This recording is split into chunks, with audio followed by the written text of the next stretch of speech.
ঢাকার কাকরাইলে নেতাদের ওপর হামলার প্রতিবাদে দেশের বিভিন্ন স্থানে সড়ক অবরোধ ও বিক্ষোভ কর্মসূচি পালন করেছে গণ অধিকার পরিষদের নেতাকর্মীরা।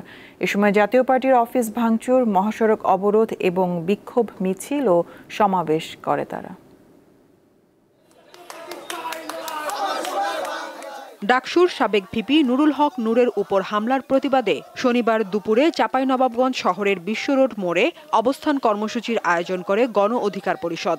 বিকালে শহরের শান্তির মোড়ে জুলাই বিপ্লব ছাত্র জনতা চাঁপাইনবাবগঞ্জ এর আয়োজনে বিক্ষোভ সমাবেশ অনুষ্ঠিত হয়। কালকের ঘটনার সূত্রপাত ঘটিয়েছে বাংলাদেশ সেনাবাহিনী নিজে দাঁড়িয়ে থেকে।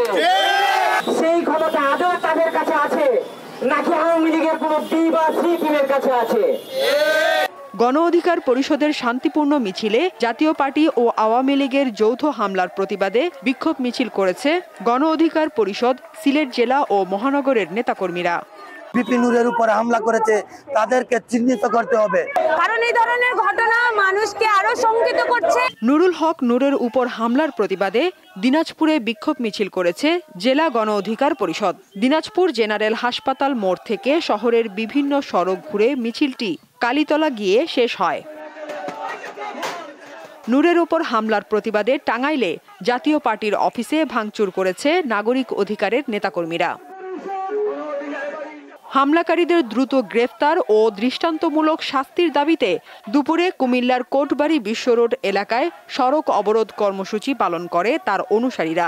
এ সময় সড়কে যান চলাচল বন্ধ থাকে।